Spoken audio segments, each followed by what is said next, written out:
তারিখের পর দিনই দেশে যাব, যেদিন পতন হবে তার পরের দিনই দেশে যাব, পরে বলতে তার পরপর দেশে যাব আর কি। তো এখনো আমাদের মনে হচ্ছে যেন সেই আওয়ামী লীগের সাথেই বোধহয় এখনো যুদ্ধ করছে। বিভিন্ন বিষয় নিয়ে মত পার্থক্য হচ্ছে, বিভিন্ন বিষয় নিয়ে কথা বলতে হচ্ছে, এখনো দেশের বিরুদ্ধে ষড়যন্ত্র হচ্ছে। যে জিনিসগুলো না চাইতেই পাওয়ার কথা সেই জিনিসগুলো এখন আবার চাইতে হচ্ছে, সেটার জন্য প্রতিবাদ করতে হচ্ছে, রাস্তায় নামতে হচ্ছে। গতকালকে একটা ভিডিওতে আসিফ নজরুলের সৌদি আরবে গিয়েছেন এক ব্যক্তি, তিনি ফেসবুকে তার পোস্ট করেছেন যে আসিফ নজরুলকে পিছনে নিয়ে এইভাবে আপনার মানে ফোনটা সামনে ধরে এইভাবে বলছে যে এই যে আসিফ নজরুল এই প্রবাসীদের রেমিটেন্স যোদ্ধাদের টাকা মেরে দিয়ে তারপরে হজ করতে এসেছেন। আসিফ নজরুল দেখছি সেই ভিডিও থেকে আপনার আস্তে আস্তে সরে যাচ্ছেন, হ্যাঁ, মানে পাশ কাটাতে চাচ্ছেন। তো আসিফ নজরুল কে ভালো কে খারাপ, কে ঠিক আর কে বেঠিক, এটা আল্লাহ একদিন জাজ করবে। শুধু এতটুকুই বলে রাখলাম, এই 5 তারিখের পরের যে সুযোগ আপনারা শুধু হাতছাড়া করেন নাই, ইচ্ছাকৃতভাবে এই সুযোগটাকে ধ্বংস করেছেন, এর বিচার, এর শাস্তি আপনাদেরকে এই পার অথবা ওই পারে পেতেই হবে। আমি আমার জায়গা থেকে শুরু থেকে এখন পর্যন্ত একটা কথাই বলি, অনেক মানুষের, অনেক নিজের খুব কাছের মানুষজন, ভাই সুযোগ এসছে, কিছু টাকা পয়সার দরকার আছে জীবনে, এরকম ওই 21 টিভিতে যখন কাজ করতাম না, এরকম তখনও অনেক মানুষজন ছিল এরকম বলতো যে টাকা পয়সা বানায় তারপরে ই করতে। আসলে টাকা পয়সা না মানুষকে বাঁচাইতে পারে না, বিপদে পড়লে ওইখানে আপনি বাঁচতে পারবেন। টাকা মানুষের দরকার আছে, আমরা পৃথিবীর একদম ফেরেশতা, আমাদের মানে কোনো ভুল ত্রুটি নাই, কোনো খারাপ কাজ নেই, এরকম না। আমার জীবনেও খারাপ কাজ আছে, চেষ্টা করেছি। আমাকে যদি আজকের আমি আর ধরেন বেশি না 2012 সালের আমিও যদি সেই গণজাগরণ মঞ্চের আগের আমাকেও যদি আপনি মেলান, আমার মধ্যে অনেক পার্থক্য হয়েছে। ভালো না খারাপ সেটা আল্লাহ জাজ করবেন। চেষ্টা করেছি নিজের সমস্যাগুলো সমাধান করতে। যাই হোক, তো এই যে এখন ধরেন মনে করছেন যে আপনারা ঠিক জায়গায় আছেন, যা মনে চায় তাই করছেন, আপনারা করে যাবেন, কোনো সমস্যা নেই, এটার বিচার একদিন হবে। এই হজ করতে গিয়ে যেমনটা দেখেছেন, এর চাইতে আরো ভয়ঙ্কর অপমান আপনাদের সামনে অপেক্ষা করছে। আমাদেরও সমস্যা আছে, জীবনের ঝুঁকি আছে। আমি মনে করি আমার জীবনের হয়তো বেশিরভাগ সময়ই হয়তো আমার কষ্টে কাটাইতে হবে। কারণ মানে আমার তো ধরেন যারা ভালোবাসে তারা তো সাধারণ মানুষ, তারা তো শক্তি নাই। আমাকে যারা মানে অপছন্দ করে বা যাদের বিরুদ্ধে কথা বলেছে তারা তো শক্তিশালী। সো তাদের ব্যাপারে মানে কথা বলতে গেলে, তাদের বিরুদ্ধে যদি করি, সেটার তো শাস্তি তো আছে, সেটার জন্য হয়তো কোনো এক সময় সে শাস্তি পেতে হবে। যাই হোক, যেটাই হোক, আল্লাহর কাছে দোয়া করি যেন আল্লাহ ঈমান ঠিক রাখেন এবং মানে ধৈর্য ধরে যেন যে কোনো শাস্তি মোকাবেলা করতে পারি, এতটুকু, এর বাইরে আর কোনো কিছু না। তো আজকে যে বিষয়টা নিয়ে কথা বলতে এসেছি সেটা হচ্ছে, ধরেন গতকালকে একটা দেখলাম, একজন রিক্সা চালক মারা গিয়েছিল, যে রিক্সা চালক সবাইকে ধরে ধরে নিয়ে যেয়ে তারপরে আপনার হসপিটালে দিয়ে আসতো। সেই লোকটার স্ত্রী গত সপ্তাহ থেকে তিনি ভিক্ষাবৃত্তিতে নেমেছেন, ভিক্ষা করে খাচ্ছেন। সমন্বয়ক যে কজন আছেন, যারা ছাত্র নেতা, যারা ছাত্রদের থেকে উপদেষ্টা হয়েছেন, আমি তাদেরকে সরাসরি এই কথাগুলো বলেছি, এই প্ল্যাটফর্মে আমি ওপেন এই কথাগুলো বলতে চাই। দেখেন, ধরেন এই যে ছাত্রদের ভবিষ্যৎটা আসলে কি, তারা কি চায়? তারা যদি মনে করে যে আমাদের হাতে হাজার হাজার লক্ষ লক্ষ কোটি কোটি টাকা আসবে, আমরা এই কোটি কোটি টাকা দিয়ে তারপরে রাজনৈতিক দল গঠন করবো, এরকম দু একজনের কাছে শুনেছি। ধরেন একজনের কাছে টাকা পয়সা চেয়েছে বা কোনো এক জায়গায় টাকার লেনদেন হয়েছে, সেখানে শুনছি যে মানে ছাত্রদের প্রচুর টাকা পয়সা তারা ফান্ড কালেক্ট করার চেষ্টা করছে। এটা রাস্তা না। আপনি কত হাজার কোটি টাকার মালিক হবেন? জামায়াত হচ্ছে ব্যাংকের মালিক, বিশাল বিশাল আর্থিক প্রতিষ্ঠানের মালিক। বিএনপির এরকম নেতা আছে যারা কিনা আওয়ামী লীগের সময়ে যত টাকা মান্থলি ইনকাম করতো, তাদের ব্যবসা প্রতিষ্ঠান, ব্যাংক, বিমা কোনো কিছু বন্ধ হয়নি। এরকম অনেক নেতা আছে। আওয়ামী লীগের পরিবারের সাথে তাদের পরিবারের বৈবাহিক সম্পর্ক হয়েছে, তাদের সাথে আপনারা টাকা নিয়ে পারবেন? কত টাকার মালিক হবেন বলেন আপনি? টাকা পয়সা দিয়ে নতুন করে কোনো রাজনৈতিক দল আপনি দাঁড়ায় যাবেন, এই সুযোগ নাই। কিন্তু একটা সুযোগ আপনাদের হাতে এসেছিল, সেটা কি? এই আগস্টে যেই বিপ্লব হলো, এই বিপ্লবে সারা দেশের মানুষ আপনাদের পক্ষে এসেছিল। এবং আমি নিজেই আমার চ্যানেলে আমি ভিডিও বানিয়েছি। এখন আমি বলছি না যে আমি নির্বাচন চাই, আমি নিজে বলেছি 20 বছর 25 বছর যত বছর মনে চাই ইউনূস সরকার ক্ষমতায় থাকুক। আমরা এখানে উদযাপন করেছি, মনে করেছিলাম যে আমরা বোধহয় স্বাধীন হয়ে গিয়েছি। মিথ্যা, সবকিছুই ভুল ছিল। এই স্বাধীনতার ঠিক আগের যে সময়টা ছিল, সেই সময় আপনাদের সাথে বাংলাদেশের মানুষ যেইভাবে এসেছিল, আপনারা তাদেরকে রাখতে পারেন নাই। কেন পারেন নাই? কয়েকটা, মানে খুব বড় করে 2-3টা জিনিস বলি। দেখেন পরিবর্তনটা হয়েছে কোথায় আমাকে বলেন। আজকের যে বাংলাদেশ, এই বাংলাদেশের সাথে যদি আপনি শেখ হাসিনার বাংলাদেশকে মেলান, মানে কম্পেয়ার করেন, আচ্ছা কম্পেয়ার করলে ধরেন একটা সাধারণ মানুষকে যদি আপনি জিজ্ঞেস করেন তার যে জিনিসপত্রের দাম কিনে খেতে হয়, সেটা কি কমেছে? এটা সমস্যা না। একটা নতুন সরকারের জন্য ধরলাম 1 বছর 2 বছর তারা কষ্ট করবে, কোনো সমস্যা নাই, কষ্ট করুক। কিন্তু সেটার জন্য তো আপনার কিছু করতে হবে, তাই না? একজন মানুষ মনে করেন যে বিদেশে যাবে, তার বিদেশে যাওয়ার জন্য আগে কয় টাকা দিত সে? আগে যদি নাকি মনে করেন সৌদি আরবে যেতে 7 লাখ টাকা, 6 লাখ টাকা, 5 লাখ টাকা দিত, তাহলে আগের সরকারের সমস্যা ছিল, দুর্নীতিগ্রস্ত ছিল, তারা বিভিন্নভাবে দালাল টালাল এইসব করে টাকা পয়সা করতো। এই জন্য ইন্ডিয়াতে যেতে লাগে 1 লাখ টাকা, 1.5 লাখ টাকা, আমাদের এখান থেকে 7 লাখ টাকা লাগে। মালয়েশিয়াতে যেতে 60,000 70,000 টাকা লাগে, আমাদের এখান থেকে লাগে 5 লাখ টাকা। ওমান, কাতার, দুবাই, মধ্যপ্রাচ্যের সব দেশে একই অবস্থা। এখন বৈষম্য কাটানোর জন্য বৈষম্য বিরোধী আন্দোলন হয়েছে, মানুষ রক্ত দিয়েছে। সেই বৈষম্য শেষ করার পরে তাদের তো কম লাগবে টাকা, তাই না? আসলেই কি লাগছে? তাহলে এইটার দায় কার? এটার জন্য তো আপনাকে জবাব দিতে হবে। আপনি যেটা শেখ হাসিনা পারেন সেটা আপনি করে দেখাবেন। এই জন্যই তো আপনাকে পরিবর্তন করে আনা হয়েছে। মানে সবকিছুর পর আমি এই যে যুক্তি দেখাচ্ছি, এটাতে আবার আওয়ামী লীগের খুশি হওয়ার কিছু নাই। তোদের আসলে মানে তোদেরকে নিয়ে মানে কথা বলার মতো এই মানে রুচিটাও, তোদের নিয়ে কথা বললেই মেজাজ খারাপ হয়ে যায়, গালাগালি করতে ইচ্ছা করে। তোরা তো মানুষ না। তোরা যদি মানুষ হইতে এতগুলো মানুষকে হত্যা করলি, তোদের মানে দলের ভিতরে ধরলাম সব অমানুষ। অনেক মানুষ বলে যে আওয়ামী লীগ আসলে সবাই খারাপ না, কিছু কিছু ভালো আছে। তোদের 5 জন মানুষ তো এক জায়গায় হয়ে বলতে পারতি, তাই না, যে আমরা আসলে শেখ পরিবারের এরা ভুল করেছে, এরা আসলে খুব ক্রুয়েল, এরা করাপ্টেড, এদের আমরা ঘৃণা করি, আমরা দলটা আসলে নতুন একটা আওয়ামী লীগ চাই। মনে কর তুই শেখ মুজিবের আওয়ামী লীগের চাস, ধরলাম এই গত 15 বছরে আওয়ামী লীগ চাস না, মাপ চেয়েছে কেউ এখনো পর্যন্ত ওদের ভেতরে মিনিমাম কোনো অনুশোচনা, অনুতপ্ত কোনো কিছু না। ওরা আবার করে, আবার আসবে, আবার ওইরকম করবে। এখন ওদেরকে সুযোগ করেও দিচ্ছে, এই সরকারই দিচ্ছে। সবকিছু যদি বাদ দেন, আপনি প্রবাসীদের টাকা পয়সার কথা বলেন, পুলিশের এখন পর্যন্ত আপনি জানেন আগের চাইতে বেশি ঘুষ দিতে হয় একজন ওসিকে একটা নিতে হইলে, একজন এসপিকে বদলে নিতে হলে, ভালো একটা পোস্টিং নিতে হলে। পুলিশের বউ, ঊর্ধ্বতন কর্মকর্তাদের বউ পর্যন্ত মাঠে নেমেছে টাকার কালেকশনে। একজনের বউয়ের ফোন রেকর্ডও আছে, এক ওসির সাথে কথা বলছে, নিজে করে, নিজের পরিবারের খুব নিকট আত্মীয় দিয়ে তারপরে ওসির সাথে ডিল করায়। তাহলে পরিবর্তন কি? এখন এগুলো সবকিছু নিয়ে কথা বলতে গেলে না, মানে সবারই মনে হয় সমস্যা হচ্ছে না, আমার একাই মনে হয় সমস্যা হচ্ছে।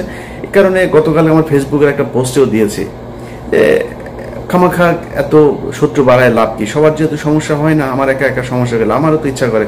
এই জন্য চিন্তা করেছি যে সবার সাথে মিলমিশ করে তারপরে যা হয় হোক, দেশে যাব, দেশে যায় ভাই আমার ইউটিউবে এখন যে ইনকাম, এখানে বসে আমার ইউটিউবে যদি 5 লাখ 6 লাখ টাকা ইনকাম হয়, তাও তো আমার হয় না, কারণ এখানে তো খরচ বেশি। আমি বাংলাদেশে 2 লাখ টাকা ইনকাম হইলে আমি আরামে বিশাল মানে রাজার মতো চলতে পারবো। তা আমি কেন এখানে কষ্ট করব?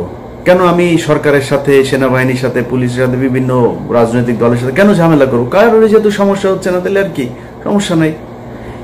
এই কষ্ট থেকেই কথাগুলো বললাম। এখন পুলিশ থেকে শুরু করে সব জায়গাতে সমস্যা। সব কিছু যদি বাদ দেন, সব বাদ। আচ্ছা, যেই হত্যাগুলো হইল এটার ব্যাপারে মিনিমাম একটা ইতে যাওয়া দরকার ছিল, জান নাই। এখন এই যে ছাত্ররা মনে করছেন যে আপনারা টাকা পয়সা করে তারপরে বিশাল আকারে একটা মানে এই ফান্ড তৈরি করে তারপরে রাজনৈতিক দল গঠন করবে, নতুন দল। এই মাসে সম্ভবত আপনাদের নতুন দল আসবে। আপনার দলে মানুষ আসবে কেন আমাকে বলেন? কিসের জন্য আসবে? কোনো একটা কারণ থাকতে হবে তো। আপনি অন্য দলের চাইতে কোন জায়গায় ভিন্ন যেই কারণে আপনার দলে আসবে? সেটা আসতে হলে অন্তত আমি মনে করি দুইটা কাজ করতে হইতো। এক নম্বর, এই যে আওয়ামী লীগের যেই হত্যা মামলার আসামিগুলো, চিরুনি অভিযান চালায় প্রতিটা আসামিকে ধরতে হবে। ধরার পর তারপরে তাদের বিচার কি হবে, কে নির্দোষ কে দোষী সেটা পরে আপনি করবেন, বিচার হবে, তদন্ত হবে, চার্জশিট যাবে, মামলার প্রক্রিয়া চলবে। যে দোষী হয় সে দোষী, যে নির্দোষী হয় সে খালাস পাবে, ছাড়া পাবে। কিন্তু আমাদের চোখের সামনে ঢাকা শহরের মধ্যে সময় টিভির মতো জায়গায় 7 জন খুনি মামলার আসামি, 2-3 মামলার আসামি পর্যন্ত ধরা পড়ছে। মুন্নি শাহ ধরা পড়ার পরে ছাড়া পড়লো। আরে ভাই, খেলা নাকি? মানে হত্যা মামলার আসামি আপনি ধরছেন, মন চাচ্ছে ছেড়ে দিচ্ছে। হত্যা মামলার আসামিকে পুলিশ ওসিকে বলছে যে ভাই এখানে আসামি আছে, আসামি ধরেন। বলে ঊর্ধ্বতন কর্মকর্তার ছাড়া ধরা যাবে না। এই যে সিটিটিসি, আপনার এই যে সিটিটিসিতে আসাদুজ্জামান, তারপরে আসাদুজ্জামানের সাথে ওর এক স্টেনও ছিল নজরুল, হ্যাঁ, সে কয়েকদিন আমার নিয়ে ফেসবুকে পোস্টও করেছে। পুলিশের একজন এসআই সে আমার নিয়ে ফেসবুকে পোস্ট করে, মানে চ্যালেঞ্জ করে, তারা ধরতে পারবে না। শুনছি আর আবার এই বিভিন্ন তদবির করে চাকরিতেও ঢুকছে। ডিবি, তারপরে গোলাম রাব্বানির ভাই পর্যন্ত এখনো পুলিশে চাকরি করে।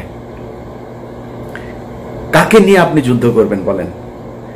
কালকে যদি শেখ হাসিনা বলে যে আমি দেশে ঢুকে যাব, আওয়ামী লীগের লোকজনের যদি, আওয়ামী লীগ তো কারো তো আপনি ধরেন নাই, কয়টা ধরেছেন আপনি? সব তো এলাকাতে আছে। যদি বলে ধরে যাব, আওয়ামী লীগ এখন বিএনপির পেছনে, জামাতের পেছনে যায় যোগ দিচ্ছে। আপনার কি মনে হয় ওরা বিএনপি করে ফেলেছে, জামাতের আদর্শ নিয়ে নিয়েছে? ওরা তো আওয়ামী লীগই।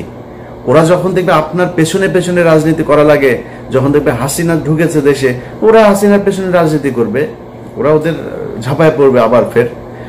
আর এটার জন্য যদি নাকি মনে করেন ঠেকানোর জন্য প্রশাসন, সচিবালয়, কোন জায়গায় আপনি নিয়ন্ত্রণ নিয়েছেন আমাকে বলেন? কথা বললে অনেকে কষ্ট পাবেন, জামাত কষ্ট পাবে, বিএনপি কষ্ট পাবে, আমি কোনো রাজনৈতিক দলকে বলতে চাই না, কিন্তু সারা দেশে চাঁদাবাজি চলছে, সারা দেশে চলছে একদম। আমারে তো মনে করেছেন যে আমি হয়তো আওয়ামী লীগের সময় আওয়ামী লীগের বিরুদ্ধে কথা বলেছি, বিএনপি জামাত যখন ক্ষমতায় আসবে তখন আমি তাদের পক্ষ হয়ে কথা বলবো। এটা আমি পারবো না, আমি হয়তো চুপ থাকবো, কিন্তু পারবো না আপনার পক্ষে মিথ্যা কথা বলতে। সারা দেশে চাঁদাবাজি হচ্ছে, ব্যাপক চাঁদাবাজি হচ্ছে। এখন এই যে চাঁদাবাজি করছেন, কোত্থেকে করছেন আপনি চাঁদাবাজি? হাটে ঘাটে, ওই বাস স্ট্যান্ড, ওই গরুর বাজার, ওই হাওর বাওর, এই যে এসব লিস্ট যেগুলো নিয়ে আপনারা দখলে নিয়েছেন। দখলে নিয়ে কি করছেন? ওইখানে চাঁদাবাজি। গ্রামে এদিন শুনলাম একজনের মুরগি বিক্রি করতে এসছে, সেই মুরগির থেকে, মানে অনেক মুরগি আর কি, ফার্মের মুরগি, এক এক মুরগি থেকে সেখানে চাঁদা নেওয়া হচ্ছে। তো এই যে চাঁদা নিচ্ছেন, নিয়ে কি করছেন? একদম প্রান্তিক লেভেলের যে মানুষ আছে তাদের কাছে আপনি চাঁদাবাজ হিসেবে উপস্থাপিত হচ্ছেন। কিন্তু একটু চিন্তা করে দেখেন তো, প্রশাসনের, সচিবালয়ের, কোর্টের কোন জায়গায় 2-4টা জায়গা বাদে কোন জায়গাটায় আপনার জামাত বা বিএনপির লোক আছে? আমার দেখান 2-4টা জায়গার মধ্যে যে একটা ধাক্কা যদি শেখ হাসিনা দেয়, আওয়ামী লীগ দেয়, আপনি যে প্রশাসনের এই দিক থেকে যে সমর্থন পাবেন সেই সুযোগটা আছে আপনার? নাই। তো কি নিয়ে আপনি যুদ্ধ করবেন?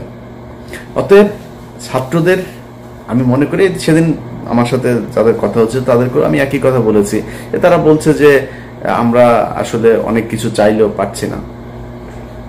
তা আপনারা যদি পাচ্ছেন না, এটা কি মানুষ জানে? যেই হোক, মানে ছাত্রদের ভেতরে আমি কারণ নাম ধরছি না, যেই আমার সাথে যারই কথা হোক, যেই লেভেলেরই হোক, এ বলছে আমরা পাচ্ছি না। আপনারা পাচ্ছেন না, এটা তো মানুষ জানে না। আমরা তো মনে করছি আপনারা সরকারের পার্টে আছেন, সরকারের সাথে কাজ করছেন মিলেমিশে, আপনারা যা চাচ্ছেন সরকার সেটাই করছে, সরকার যা করছে সেটাই আপনাদের কাজ। আমরা তো এটা মনে করছি। আপনাদের কথা যে সরকার শুনছে না সেটা তো বলতে হবে। বলতে হলে কি করতে হবে? সরকারের ছাত্রদের প্রতিনিধি যারা আছে তাদেরকে পদত্যাগ করতে হবে, করে রাস্তায় নেমে আসতে হবে। এর বাইরে নাম ধরে বলি, নাহিদ ভাই, আসিফ ভাই, হাসনাত ভাই, সার্জিস ভাই, যারা যারা আছেন, পিঠের চামড়া থাকবে না। যদি মনে করেন যে এই সরকার চলে যাবে আর বিএনপি আওয়ামী লীগ, বিএনপি বা জামাত ইসলাম আপনাদেরকে কোলে তুলে নিয়ে নাচবে, প্রশ্নই আসে না। আর আওয়ামী লীগ তো কত ভয়ঙ্কর হইতে হবে সেটা আপনাদেরকে বোঝানোর দরকার নাই, আপনারা জানেন। এরা জেলখানার ভেতরে মানুষকে ধরে জবাই করে মারে, ফাঁসি হইলেও এদের মনে শান্তি হয় না, জবাই করে মারে। এখন শুনছি ওই যে ক্যাপ্টেন বাসেদ সাহেব মাজেদ গিয়েছিল, এই ক্যাপ্টেন মাজেদ সাহেবকেও জবাই করেছিল। সো এরা এইটাই, এরা এর চেয়েও ভয়ঙ্কর রূপে ফিরবে যদি ফিরতে পারে, ফেরার সুযোগ দেওয়া হয়।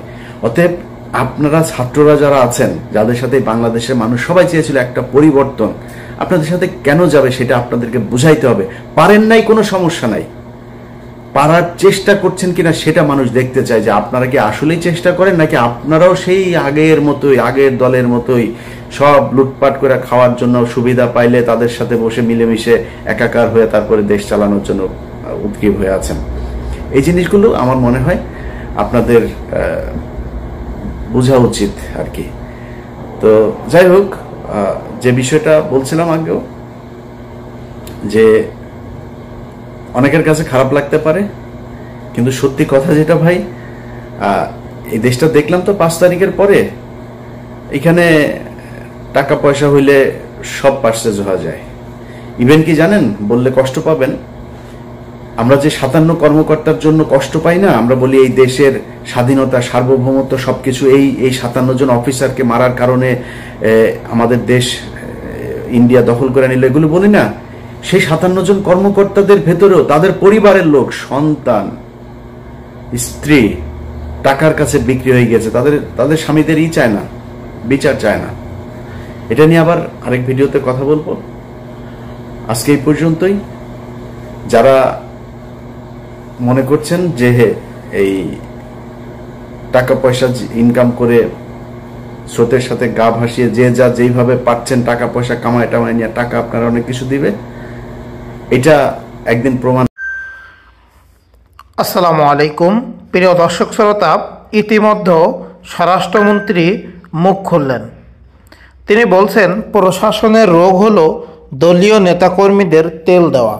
স্বরাষ্ট্রমন্ত্রী, স্বরাষ্ট্র উপদেষ্টা লেফটেন্যান্ট কর্নেল জেনারেল অবসরপ্রাপ্ত জাহাঙ্গীর আলম চৌধুরী বলছেন, আমাদের প্রশাসনের একটি রোগ জারি হয়ে আছে, তা হলো ক্ষমতায় কে আসতে পারে সেই বাস্তবতা থেকে সে দলের নেতাকর্মীদের আগাম তেল দেওয়া। শনিবার 1 মার্চ কক্সবাজার জেলা প্রশাসকের সম্মেলন কক্ষে স্বরাষ্ট্র ও কৃষি মন্ত্রণালয়ের কর্মকর্তাদের সঙ্গে মত বিনিময় শেষে সাংবাদিকদের ব্রিফিংয়ে তিনি একথা বলেন। স্বরাষ্ট্র উপদেষ্টা বলেন, আমরা কোনো দলের বদান্যতায় কাজ করছি না, দেশের কল্যাণে যা যা করণীয় তাই করা হচ্ছে। প্রশাসনের কাউকে কোনো দপ্তর থেকে বলে দেওয়া হয়নি অমুক দলের লোকজনকে সহানুভূতি দেখাতে। তিনি বলেন, বিগত কয়েক বছরে মিয়ানমার অভ্যন্তরে চলমান সংঘাতের জেরে বাংলাদেশ মিয়ানমার সীমান্তে স্পর্শকাতরতা অনেকাংশে বৃদ্ধি পেয়েছে। সাম্প্রতিক পরিস্থিতি বিবেচনায় বাংলাদেশ মিয়ানমার সীমান্তে একটি ব্যাটালিয়ন স্থাপন সময়ের দাবি ছিল। এরই প্রেক্ষিতে সীমান্তে নজরদারি ও তৎপরতা বৃদ্ধির লক্ষ্যে কক্সবাজারে উখিরিয়ায় একটি বিজিবি ব্যাটালিয়ন প্রতিষ্ঠা করা হলো। স্বরাষ্ট্র উপদেষ্টা বলেন, বাংলাদেশ মিয়ানমার সীমান্তের নিষিদ্ধ নিরাপত্তা, অবৈধ অনুপ্রবেশ, মাদকদ্রব্য, অবৈধ পণ্যের চোরাচালান প্রতিরোধ ও সন্ত্রাসী কর্মকাণ্ড সহ যে কোনো আন্তর্জাতিক সীমান্ত অপরাধ দমনে উখিয়া ব্যাটালিয়ন গুরুত্বপূর্ণ ভূমিকা রাখবে। এ সময় কক্সবাজার চকরিয়া থানার ভারপ্রাপ্ত কর্মকর্তা ওসি মঞ্জুর কাদের ভূঁইয়াকে 24 ঘন্টার মধ্যে প্রত্যাহারের নির্দেশ দিয়েছে স্বরাষ্ট্র উপদেষ্টা। চট্টগ্রাম রেঞ্জের ডিআইজিকে ফোনে এ নির্দেশনা দেন তিনি।